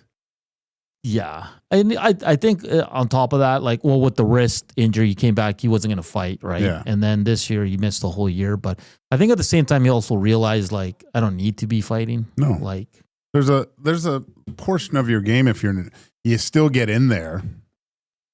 It's you have to worry about him on the ice still. Like the way he hits guys, he hits to hurt. Most guys, they hit, but when Evander Kane hits you, like he tries to put himself through your sternum a lot of the time. Yeah. So Evander Kane heads to the Vancouver Canucks, 4th round pick on the way. So now the Oilers have 4 picks this year's draft. Now they might flip that one. They might flip that pick as well, because for a Stanley Cup contending team, 4th round pick, really, come on. Do you really need it? So we'll see what happens with Arvidsson. We'll see if the Frederick and the Bouchard deals come down the pipe here before next Tuesday, which is the start of free agency. So lots of exciting times here for your Edmonton Oilers. We'll see what Stan Bowman can do. But a good first step. We all knew this was coming. I didn't expect it this quick, Joaquin, to be honest. No. But good on him. No, I didn't either.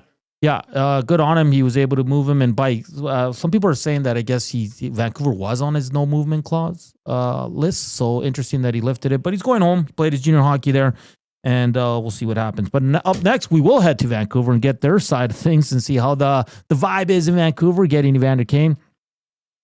Satiar Shah from Canucks Central will join us. He's with Sportsnet 650 there in Vancouver. Does a great job covering the team. So I'm excited to have a conversation with him next and just get a vibe check from Vancouver. Hit the thumbs up.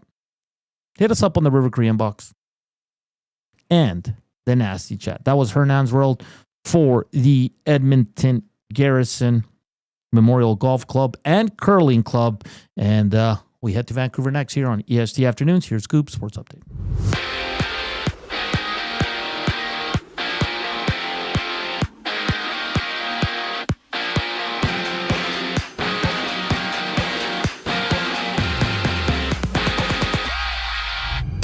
Evander Kane is headed to his hometown, Vancouver, being traded from the Oilers to the Canucks in exchange for a 4th round pick in Friday's draft. The 33-year-old missed the entire regular season for the Oilers this year, coming back for the playoffs, scoring 6 goals and 12 points in 21 games. From Montreal, captain Marie-Philippe Poulin has won the PWHL's MVP award, the 34-year-old having 19 goals, 26 points in 30 games this past season. While in baseball, the Jays rematched the Guardians, Toronto beating Cleveland 10-6 in their series opener last night. Max Scherzer gets the ball for the Jays, first pitch at 4:40. Right now, 4 games are live, including the Red Sox and Angels runless in the first, while the Pirates trail the Brewers 4-2 in the top of the 8th inning. On the road, it's the Riverhawks meeting the Harbor Cats, fresh off a 8-3 win in Victoria last night. Listen to the full game on any of EST's audio streams. Coverage starts at 7:35. In other news, Fabrizio Romano has reported that 40-year-old Cristiano Ronaldo is set to sign an extension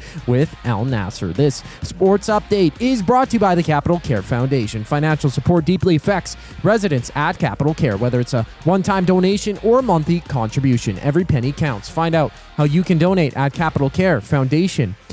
.net. After the break, we head to Vancouver to see the reaction of the Evander Kane trade. I'm Zachary Kubish, and you're up to date. The Reed Wilkins Show with Jay Milne. We're talking popsicles here. Cherry, white lemon, and blue raspberry. You say there's no substance to that. How is there no substance to this? Jay is insane. There's nothing to it. If we're talking about popsicle, it's a great popsicle. You get 3 flavors for the price of 1. That's your go-to? If I'm going popsicle, I'm going creamsicle. That's not even close. No, that's not my go-to. We're not counting calories here, Maddie. The Reed Wilkins Show with Jay Milne, weekday afternoon 3 to 6, only on Edmonton Sports Talk. Your clear choice for Edmonton sports. Hosting the Big Canada Day Bash? Make room for the celebration with Sentinel Storage. From decluttering the garage, storing your seasonal gear, and keeping your treasures safe, we've got the space so you can enjoy the day and every day. Try 4 weeks free at sentinelstorage.ca. River Cree Resort and Casino on K97 proudly present Steve Earle and Reckless Kelly. Featuring small band and acoustic performances, Steve Earle and Reckless Kelly in the venue July 25th. Tickets at rivercreeresort.com. River Cree Resort and Casino. Excitement. Bet on it. Everyone knows when you need a truck now, you call Dawn. That's right. You call us, Frontier Cartage, when you need driver coverage or have a truck that's down. You call Dawn from Frontier Cartage. When you've got way more freight to move than you thought. You call Dawn from Frontier Cartage. When you need a truck that's available and ready to start anytime you need. You call Dawn at Frontier Cartage, 587-222-5826. 587-222-5826. Got some gently used furniture or home goods that need a new home? Find Edmonton is here to help. Every month we furnish over 100 homes to those transitioning out of homelessness, and we need your gently used furniture and home goods. Drop off at 5120 122nd Street or call for free local pickup. Just visit findedmonton.com to learn how your donations can help create a home for someone in need. Plus shop our thrift store, in-store or online, with proceeds benefit those moving out of homelessness through housing supports. Visit us at findedmonton.com. Find Edmonton, supporting our community one home at a time.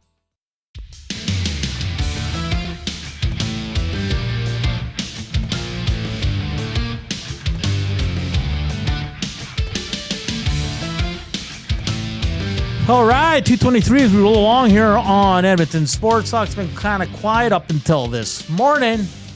Elliot Friedman had it first, then Lieutenant Eric, then Evander Kane himself broke the news. So he's heading to Vancouver. It's Joaquin Gage, Zach Kubich, Hernan Salas with you. We've been all over this trade, and now we're going to head to Vancouver to get a vibe check. Or how are the fan base taking it down there, as we're joined by Satiar Shah from Canucks Central on Sportsnet 650. How you doing today, man? Some big news there in Vancouver, but first off, how you doing? Hey, I'm doing great. I was blindsided just alongside everybody else this morning when we saw the news of the trade. Yeah, I know for sure. I mean, in the division, according to many, he was on the no movement clause list. That's the Canucks. So interesting day for sure. But Satiar, what do you make of this trade for the Vancouver Canucks, and how's it being received there in Vancouver? It's not popular. It's not being received great by Canucks fans in general. I mean, there are some fans who are excited that a local player coming back, somebody who obviously, when he's at his best, can be an exciting player. But as you guys know, there's a lot of baggage that comes with Evander Kane, and he has worn out his welcome pretty much everywhere he has played. I know in Edmonton this time around, cap situations and all that, like I know it's a bit different. So like you can forgive fans for being skeptical about, Evander Kane coming to Vancouver and it working out, right? And I'd say my big surprise was for a team that last season had some obviously pretty debilitating locker room issues with JT Miller and Elias Pettersson that led to JT getting traded. And we know how big a year this is, right? Quinn Hughes is going into the, 2 years left on his contract. They have to make a decision on his future. Does he want to be here? And I thought for a year where you have so much at stake and you had so many issues with a locker room that this was not a type of risk that they would be willing to take. But I think what it shows is that it's a sobering reality that Vancouver, in their pursuit to get better, to convince Quinn Hughes to stay, have very limited options, and they felt like getting Evander Kane for a cheap price. Now we can debate whether it should have been cheaper or not, but nonetheless, it's a 4th round pick that they felt like there's a lot of upside to this move that takes some risk as well. And I just thought, given the problems they had last year, that they would take a risk, but I wasn't sure that taking a risk on a player like Kane was one they were willing to make. Is this a move with the pending UFA Brock Besser obviously gone, Miller gone? Does this?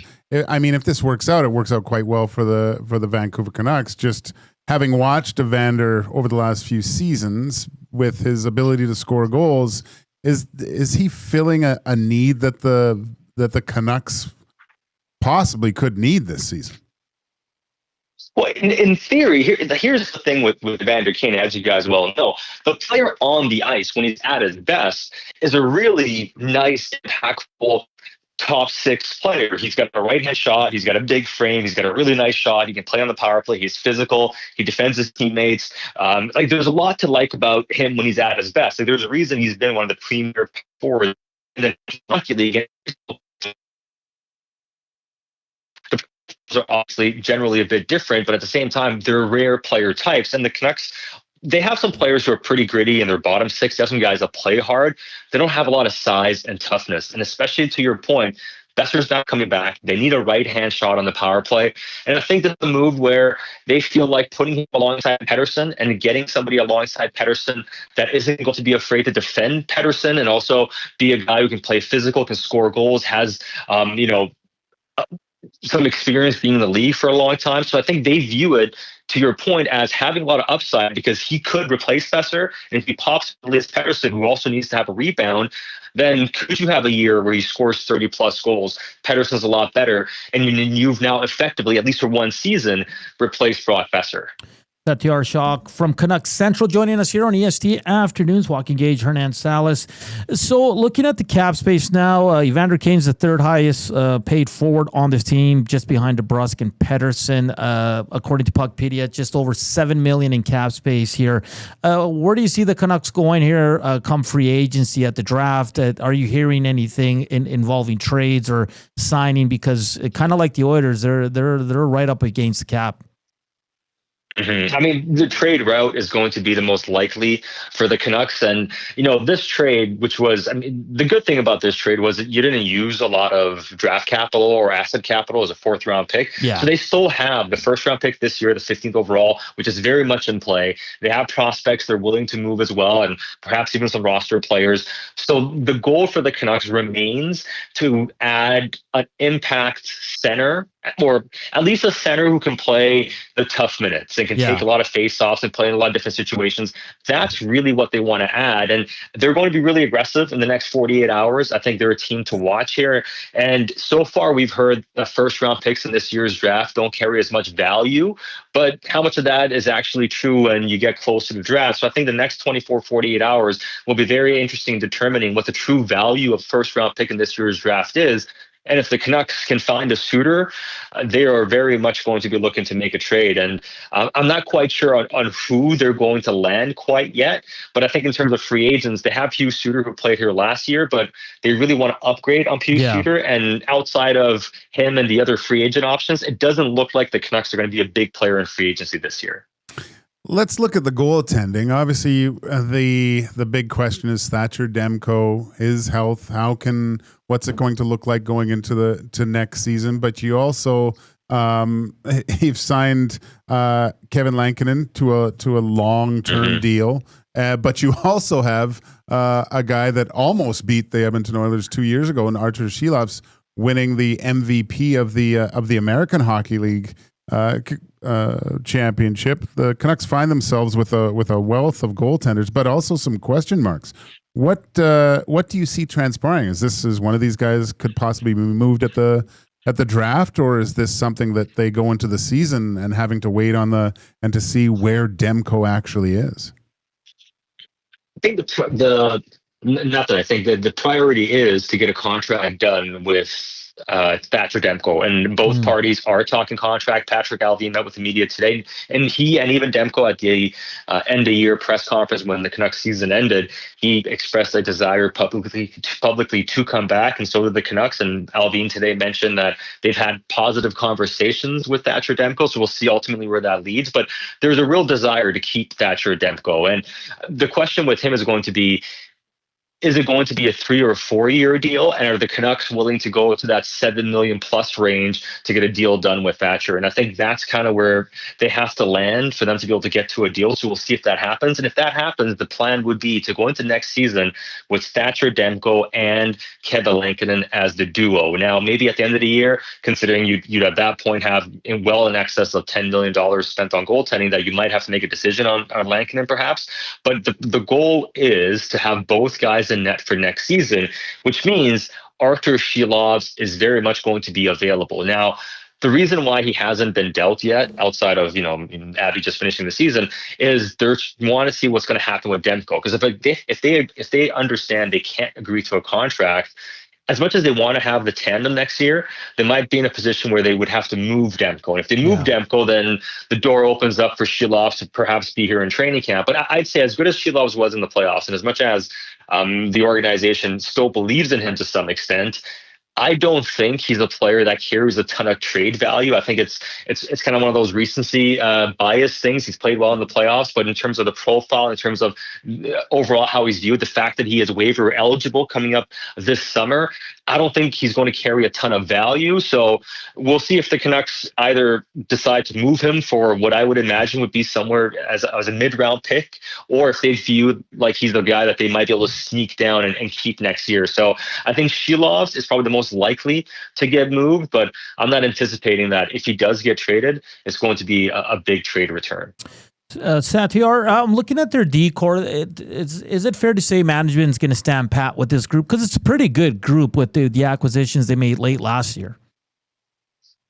Yeah, I think for the most part, they're set on the back end, and there isn't really much they need to do. The fact they brought Derek Forbort back means they're probably not going to sign. And if they sign anybody, guys, it'll be one of those AHL type guys, right? A 2-way contract, and a guy that gets moved out or something because they have a guy like that themselves who's not going to come back, and we'll see what the Canucks do. But unless they end up moving a defenseman, which is still a possibility, because one thing Rutherford and Patrick Allvin are famous for is that they're open to just about anything. One guy they don't want to move is Quinn. They want to keep everybody else. They keep an open mind to. Now, generally, 80% of the guys are not going to get moved, right? But I think they are open to, if they are to move one of their best prospects, it would be because they're getting a legitimate high-end player back, right? So there is a world where they might be willing to move some of these pieces, some of these bigger guys, and maybe a prospect like Nylander or Elias Pettersson. They don't want to move them. They said they're untouchable, but we'll see what happens.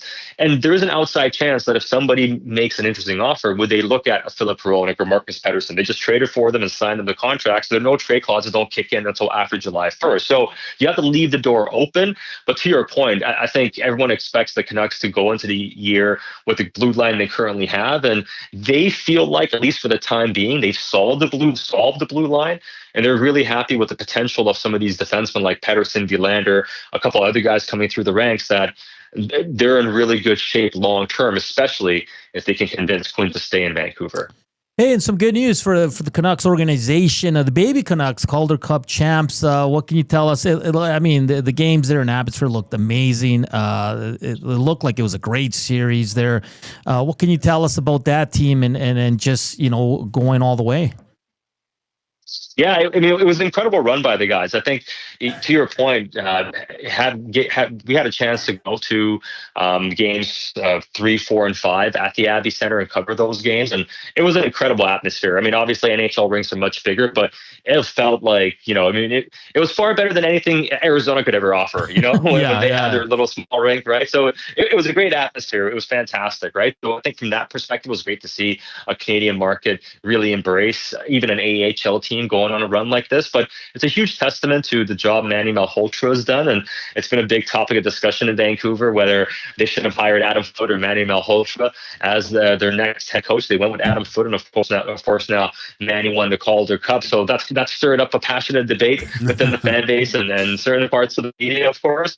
But it's a huge testament to the job that the organization, the coaching staff has done to get them through a run like this, especially considering they have a pretty young team. Their number one defenseman was a 21-year-old defenseman who was a 7th-round draft pick in 2022, who came into the season with us expecting him to start the year in the ECHL. He's the number one defenseman through a Calder Cup and played all the big minutes in Kirill Kudryavtsev. So there are a lot of real good stories, like young players on that team, and even a couple veterans and guys that are kind of on the cusp, maybe becoming NHLers, like Arshdeep Bains and Linus Karlsson, who are kind of in that mid-20s range and who've been tweeners for a while, but might be able to break through finally. So they have a lot of positive stories, and for an organization that needs some positives as far as long-term hope, and Jonathan Lekramaki, having a nice Calder Cup final, being a first star in Game 3, scoring the game-winning goal, having a couple in that game. So there are a lot of positive things from some of their top prospects, and organizationally for a team that struggled to develop players, at least it looks like they might be on the right track with the future into next season and beyond. Yeah, right here we're celebrating for JJ Kyra, former Edmonton Oiler, who was part of that team.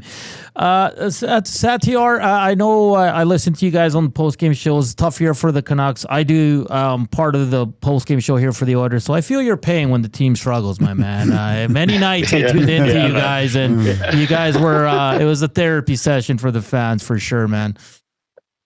For sure. Yeah, how it is, man. I mean, we try to, be there for the fans, have a lot of fun as much as we can. And at the same time, I grew up here. I want to see the team have success. Of course, yeah.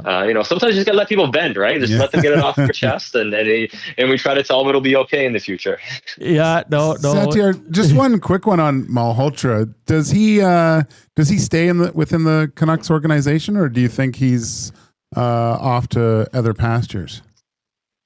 Well, I think that's the $1 million question. It's unlikely he's going to be a head coach this cycle. I mean, it might happen in season or something, right? Because the jobs are kind of being gobbled up, and it looks like the Stars are going with their own guy. But we'll see ultimately what happens. Maybe he gets a call here from Dallas. But if he leaves, I think it would be to go be an associate coach somewhere else or get a higher assistant job. And I guess you can't put that out of the question. So I think there is some question whether he does come back or not. Organizationally, they would love to have him back.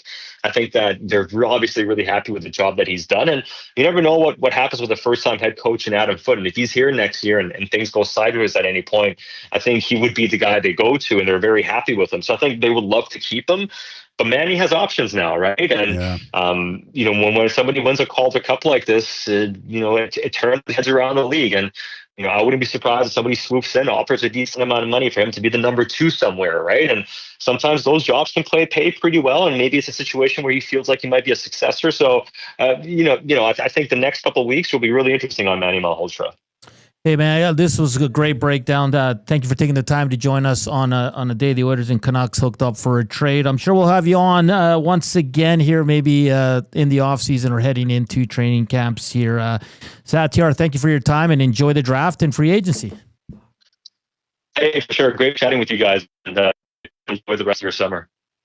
That's Satiar Shah from Canucks Central, also Canucks game host on the Sportsnet 650. Does a great job on the pre and the post there as well. I tune in sometimes, and yeah, it's very simple. All the Canadian markets are the same when your team loses.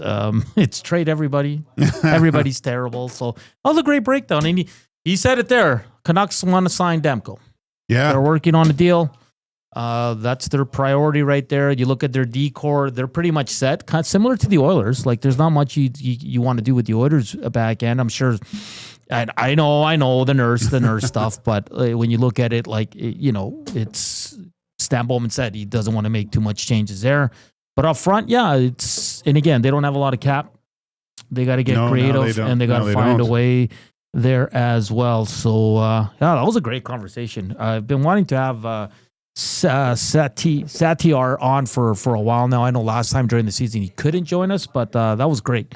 And he said it right off the hop. It's not being received well. It's only for 1 year, though, Canucks fans. So I guess. Hey, but it takes me back when they signed him here. They wasn't popular. No, it was not. No. He scored one goal and everyone's like, yes! Yeah! Everybody forgets, right? It's just one of those things. So great conversation. All right, next we'll close it out. We'll get our last thoughts on here on the Edmonton Oilers. We'll talk some Elks as they're in Winnipeg by now. They got some lineup changes heading into that game tomorrow as well. But first, the afternoon inbox is presented by the River Cree Resort and Casino. Check out their Tap 25 restaurant where the entire menu is 50% off 7 days a week from 2 to 5 p.m. We're back to close it out here on EST Afternoons. We're only 10 away from 100 thumbs up. So slam that thumbs up for us, please. And thank you. Here's Scoop Sports Update.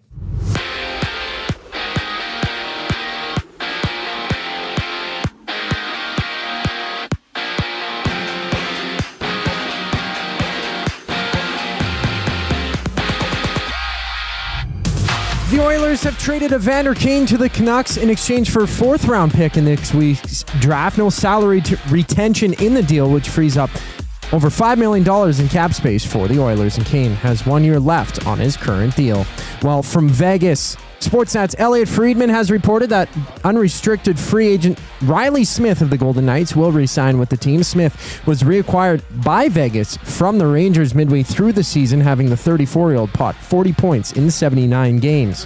And the NBA draft starts at 6 o'clock. Raptors picking 9th overall, Mavericks picking 1st, Spurs 2nd, and the 76ers selecting 3rd overall. MLB action has Toronto battling Cleveland at 4:40. Max Scherzer gets a start for the Jays. 3 games are live right now, including the Red Sox up 2-0 on the Angels entering the second. For the Riverhawks, they rematch the Harbor Cats, Edmonton winning 8-3 yesterday. Catch the action on any of EST's audio streams. Coverage starts just after 7:30. This sports update is brought to you by Windsor Plywood Leduc. Locally owned and operated since 1993, they're more than just plywood. They offer everything from doors and flooring to decking, fencing, and custom millwork. Windsor Plywood Leduc. They're the experts you need to know. The final segment of EST Afternoons brings us back on the other side of the break. I'm Zachary Kubish, keeping you up to date. Strike up some fun at the Banquet Bar. Bowling, drinks, and a great time with friends, where the good times roll. Whether you're here to bowl or just hang out, the Banquet Bar is your go-to spot. Get real, play hard at the Banquet. You've heard the name, but what does it mean?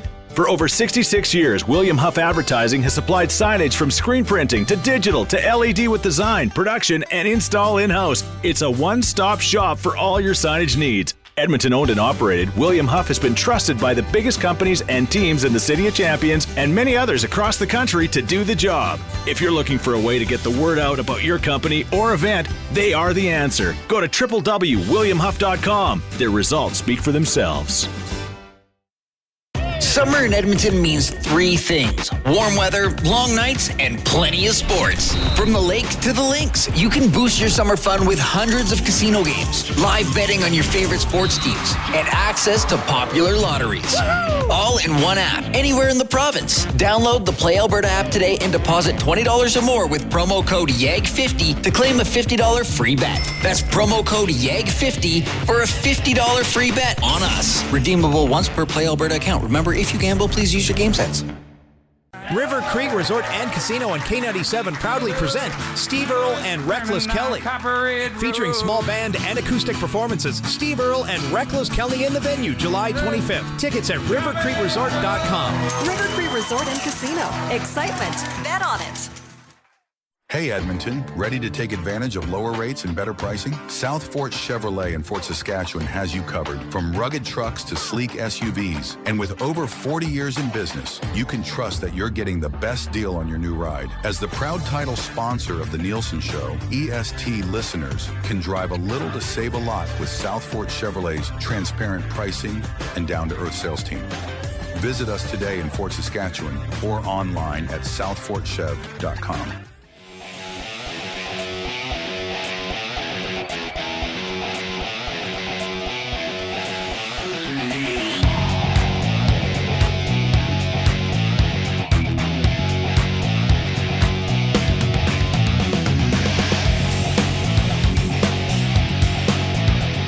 2:44. Going for dinner with the family today. Shout out to my niece. She graduated from Nate. Interior designer now. Wow. So we're having a nice, she graduated today, so they're all downtown. Then we're going to a nice Italian restaurant for some dinner. Really? Have a little celebratory There's meal. an Olive Garden downtown? No, we're going to Violinos. Oh, really? Violinos. Nothing wrong with Olive Garden, though. I love Olive Garden. Yeah. Steaks and salad? When the in-laws were here, we had a big birthday, and then we ordered Olive Garden, and they come and they set it all up, and it's fantastic, bro. I go to Olive Garden like once every decade, I think it boils down to. Jeez. And it's great. I love it. Their salad. Oh, you get tons of salad. I gotta have the dressing on the side, though. They like to have that stuff swimming in that. But the breadsticks, I mean, come on. I'm the same way, man. I like, but I don't like it drenched where you're soggy, it's too much. So congratulations to Javiera, my niece, my wonderful. She's a little spoiled, Joaquin. Is she? Oh, yeah. It's like my daughter. Look at the restaurant we're going to. My daughter thinks she's a Kardashian, for crying out loud. Oh, man, that's too funny. No one's to blame but yourself, Joaquin. No, I didn't do that. Oh, man. It's great. It's great. I'm looking forward to it, man. I love eating out. I just don't like when they bring you the bill. Quick trip to the bathroom. Yeah, that's the problem. Like, you know when you know what I don't like is the invite to dinner for a celebration, not unlike yours. So you're going to have tons of people there, right? No, it's only let's just say there's tons of people. Okay, come on, there's stick with tons. me here. Stick with me. There's tons. And then you see the one person, and they're ordering all the other stuff. Yeah. They're can I see the wine list? And you're almost like a DB knocking that out of their hands when what are you doing with that thing? And then the bill comes, and you look over to the person that's just gorged themselves and had like 10 beers, and you go, "Yeah, let's split it." And I'm like, no, I hate acting cheap, but I'm like, you know what? Let's pay her. Can we get separates on this? Or they come over and go, "Oh, do I split it up?" "No, one's fine. We'll split it up." And I'm just like, oh. Separate bills. Separate bills, please. Oh, man. All right. Quickly on the Elks. Of course, they're in Winnipeg tomorrow. Okay. They're 0-2 on the season. They're on a 12-game losing streak against the Winnipeg Blue Bombers. If you want to look at it positively, something's got to give. Lucky 13. They win. Sure. They don't have Brady Oliveira. That's the Winnipeg Blue Bombers. Nick Dembski is a game-time decision. He's probably going to play. The Elks got to find a way here. They definitely do. Imagine if they pull this one off. Oh, it'll be amazing. Not a lot of changes to the Elks depth chart, okay? Offensively, the only change, Mark Cordy moves to center for the injured David Beard, who's on the 6th game. Evans, the second, who played in the first game at right tackle, will start at left guard for Mark Cordy. Okay, that's the only change in the offense. Everything else remains the same. Defensively, Cordell Jackson, who was playing Sam, will move to halfback in place of the released Emmanuel Rugamba. And then Jalen Garnes, who played a little bit last week, he came in because they benched Rugamba. He'll play at Sam linebacker, number 25. Those are the only two changes to the lineup on the defensive side. So Beard out, Rugamba out. In Jackson Morgan, who's a backup offensive lineman. And let me see. Let me find the name here. Where is he, Gage? I don't know. Kenny Logan Jr., who will be the backup safety right behind Royce Mejia. So big game tomorrow, 6:30 kickoff time on TSN. Our guy Dusty has the call, which is great. He just messaged the group chat about. Yeah, we can't mail it in this last 5 minutes. I was hoping that he didn't get free Wi-Fi on that. But Dusty's in the NASChat saying there's free Wi-Fi in WestJet, so he's monitoring our last 5. Boy. So we got to finish strong. And then, of course, Matthew Wanek, J Mill with the Green and Gold Kickoff Show, 5:30. So Reed That's a good show. Yeah, it is great. Reed will go up until 5:30, and Reed Wilkins is back. Reed's back, right? I don't like when he has time off. No, I like him sitting on the Iron Throne in there. Like I said, you can bounce things off him. He's playing some volleyball right now. Is he always upset because Maddie finished the game? Maddie beat the game already. I'm having a MLB season in baseball Tecmo. Yeah, that's it's kind of weird. Such a psychopath. Playing all 164 games? Yeah, I'm already on my 4th game. I'm 3-0. I swept the White Sox. You might be done by Oilers training camp. Yeah, Reed's like, what's that going to take you, like a year? Yeah, you're going to have to get to some double headers. It takes me like 2 days to play one game. Yeah, it's quite the grind, man. It's quite the grind. Okay, Gager, final thoughts. Evander Kane leaves, goes to Vancouver, traded away. The Oilers get the cap room. They get a 4th-round pick that we think might be part of another deal. But just your final thoughts. You have to make changes. You can't run it back. It didn't work. Got you close again, close as you possibly can. Realistically, you got back to a finals.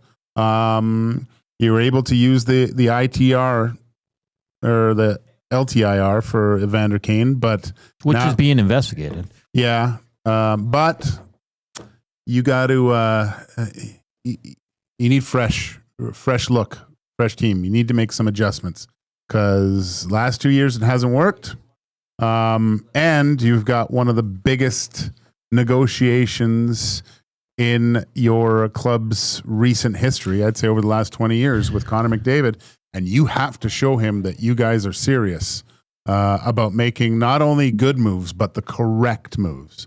Because last summer, the moves looked good, but they weren't the correct ones. Hindsight's always 20/20. I'll always say that. I was quite excited for the moves that they made, but it put them, the foresight wasn't good enough. Yeah, a deal that had to be done. The Oilers, they do lose physicality for sure. And a lot of people are calling the Oilers a softer team today, which is true. But this is a deal that had to happen. What's next? Victor Arvidsson is probably the most likely to be moved on from. That's $4 million in cap space that the Oilers desperately need. And then we wait for the Frederick and Bouchard contract extensions, whatever you want to call them, and we move forward. The draft on Friday, which a lot of insiders think is going to be fireworks. It's going to be a lot of movement, and then we wait for free agency on Tuesday, and it's going to kick off then. It's going to be a great week here, and we'll see what Stan Bowman, Jeff Jackson can pull off. They got to improve this team. They got to show Mr. Connor McDavid that they can build a winner here, not just for the next season, but for many seasons to come. So they're in a little bit of trouble when it comes to money and picks and all that stuff that has value, but we'll see what they can do. They get paid a lot of money to make these decisions, and let's see what. That's it, Gager. Let's. You're on the clock, Stan Bowman. Let's send a link to Dusty because he's doing speed tests up there. I think he can join us live. 295 down, 14 up. Jeez. He's like, at least you guys aren't making me cry. Really? Oh, man, that's crazy. Nope. Emergency row. Oh, and then Alicia says, Violino's is amazing. Hernan, you will love it. You have to get the pasta and the cheese wheel. Ooh. Oh, where they mix. Yeah, I get the pasta. What does that even mean, Gabe? So they get you know what that means, doesn't it? No. So they get the big, huge wheel of Parmesan Reggiano. And then they put the pasta in there and mix it in the wheel. I'm sold. Yeah. I love Parmesan Reggiano. Yeah. It's very good. I loved getting that in Italy. It was so cheap. You want to get me a birthday gift in August? You can get me Parmesan Reggiano. Yeah. I don't like you that much. Hey, we hit 100 thumbs up. It's about damn time. All right. The one and only Reed Wilkins is up next with Jay Milton. It's the Reed Wilkins Show, 3 to 6. They have a loaded show. They'll be all over this Evander Kane trade as well. Big shout out to Darrin Bauming from Bonfire Sports Winnipeg. He was fantastic, as was Satiar Shah from Canucks Central. If you want to go back, Apple, Spotify, wherever you get your podcasts, download EST Afternoons. Not only EST Afternoons, but every show here on Edmonton Sports Talk, which is presented by Play Alberta.